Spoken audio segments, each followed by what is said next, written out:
Bog. You and Bogness have to Bogness. Came right off the rock bluff, guys. Oh, it's a giant freaking smallmouth. A giant freaking smallmouth. We got another monster. Look how she ate that freaking jig. Look at that thing.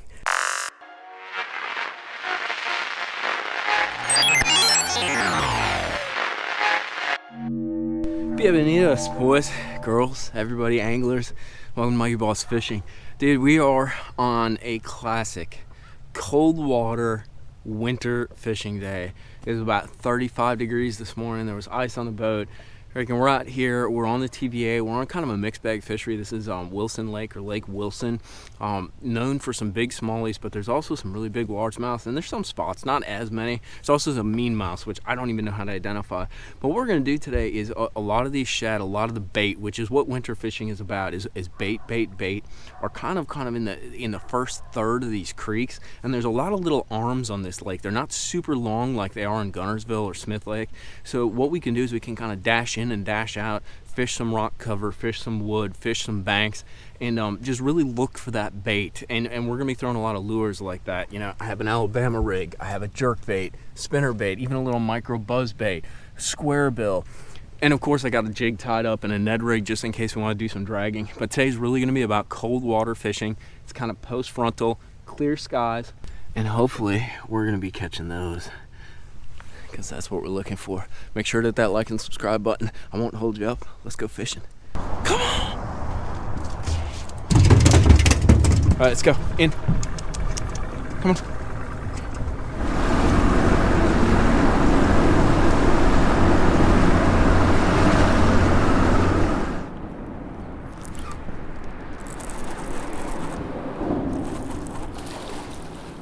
Fish on.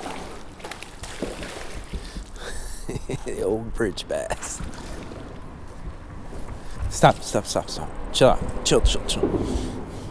Hey, careful. Guys, we're just we're on bridge right away this morning, and trying to get it started. I marked a bunch of fish. It's a nice little pounder. Marked a bunch of fish right on these bridge piles, so we're just throwing an Alabama rig.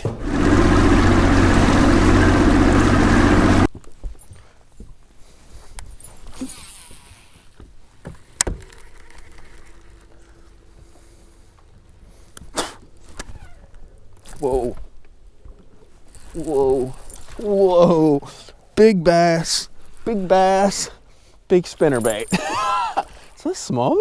Jump around. She freaking, dude, she hammered it. I think that is a smallmouth. Dude, it is. Dude, it's a big smallmouth on a big spinnerbait. Oh, get the net, boys, get the net. Come here. Dude, look how she ate that thing. Dude, freaking annihilated my multi-blade spinnerbait. Get back in there. Awesome kind of early winter fish. Let me show you what we caught her on. It's kind of a cool little bait. It's a D&M custom bait spinnerbait. Let me draw it up here. But you know, in a lot of situations right now, an A-rig is the way to go.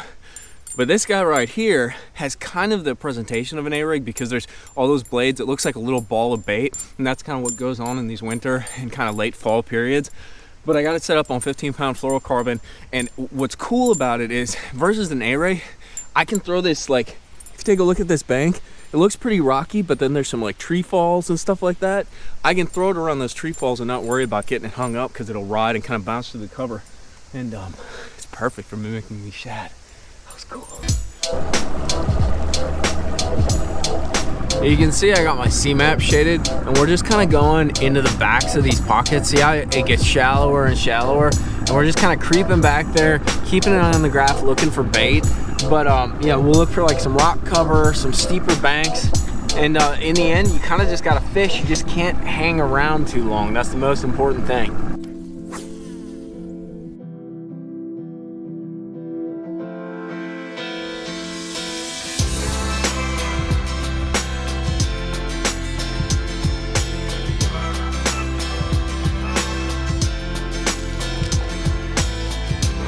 Just a little freaking smallie.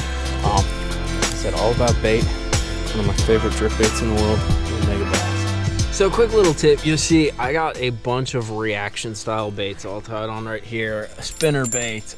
There's a cool, check these Nishini square bills right here. It's got this little blade on it. It's kind of like it's a bad little thing. Shout out to Jacob Well for showing me that.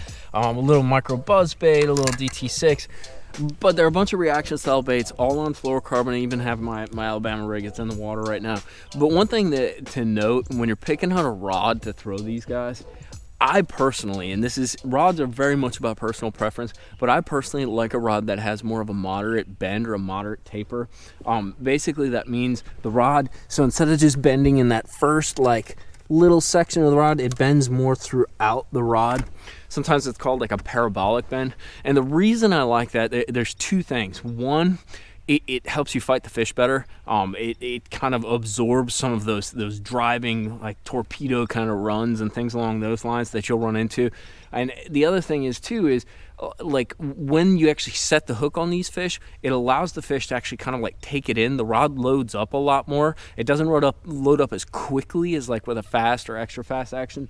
And so those more moderate tapers just get you to basically, I mean, you miss less fish on those reaction bites or those reaction baits. Oftentimes they'll swipe at it and things along those lines. With a more moderate taper in your rod, you're not going to miss that fish that just darts and headbutts it or something like that. I'm sure you've had that happen with like a trap. I've had it happen a ton with a trap. But when you're throwing these freaking reaction baits this time of year in these cold weather periods, you know, fish can be a little sluggish. They can be a little kind of like picky, like nose buddy and stuff. So having that softer bend can really help you kind of land more fish as well as hook up with more fish and hopefully get them to the boat.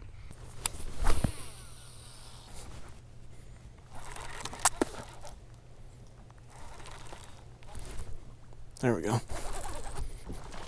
That's a good one. Came right off the rock bluff, guys. Oh, it's a giant freaking smallmouth. A giant freaking smallmouth. Oh, I hope she's got the hooks good. It's a giant. We got this. It's a little square bill. Oh dear, this is gonna get crazy. Cranking a point with some rock on it, and it's just dives a little bit deeper than your standard square bill. Oh my god. Come here. I think she's got it pretty good. Just gotta take it easy. I got this really super soft medium cranking rod, and it's very parabolic, but it's graphite. So.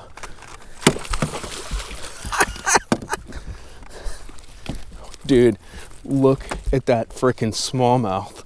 That's like a 5.5 pound smallmouth. Get. Oh my god. This place is such a cool mixed bait fishery. Look at that gigantic freaking smallie. Look at her. Dude, that's like a 4 pound smallie. That is a freaking monster. Dude, look at how broad that thing is. Oh, thank you, honey. That was freaking awesome. That's the bait right there. Just that little square bill. And what we were doing is this point kind of sticks out a little bit. We're a little ways back in the creek, not way back. But we just bounced it off the rocks, and dude, I hit a rock, bounced, kind of ripped the bait off. Dude, slack went in the line, and I reeled down, and she was there. But we're also seeing, this is another big key, I'm seeing a lot of bait flicking around. So I know the bait's here, because you can fish through miles and miles of stuff, and like nothing happens, and all of a sudden you hit a little point or a little pocket with some bait. That was freaking awesome. I gotta cast back there. Look at that, guys.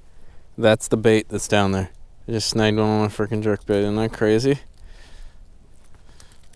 That's freaking crazy. I got a net. It's a Ranger net. Pretty freaking solid net. I got it for a couple different reasons. One, I got this different kind of clear rubber. I don't know what your experience is, but fish tend to dart away from the net. I don't know if it's going to work, but my thought is this clear rubber in the water is going to be a little less offensive to the fish instead of like that black thick stuff, and they might not dart away from it as much, because you know, like when you got them on a crankbait and they're and you stick that net down there and they dart. I'm hoping that'll be less of a factor now. It does have an extendable handle. Let me show you a little mod that I did. So usually it only has, I think, these 3 holes. I drilled, or 2 holes. I drilled an extra hole here with a 5/16 bit, and I drilled an extra hole here. Basically, this pops in, and then the handle extends or goes in, so you can kind of like vary the length a little bit. I usually fish alone, so I like a little longer net, and especially, you know, when you're using a net, you're usually using it because you're using like a crankbait, or maybe you got a giant fish on, whatever, but a crankbait, something like that, and that oftentimes indicates like a longer rod, so you got kind of like a long reach, and it allows you to kind of, you know, get your arm under there and reach out and scoop that thing, kind of put your elbow right on the back butt of that thing, and whoop. But check them out, Ranger Nets. I'll put a link to it in the description box. Pretty solid net, and like I said, I like this clear stuff. It's a little different approach, and I think they're not going to dart away from it as much, so it'll be a little easier to scoop them. Just my thought, though. Guys, I think we just found a lure, and I'm cheap, so we're gonna get it. Oh yeah, DT6. We found a DT6.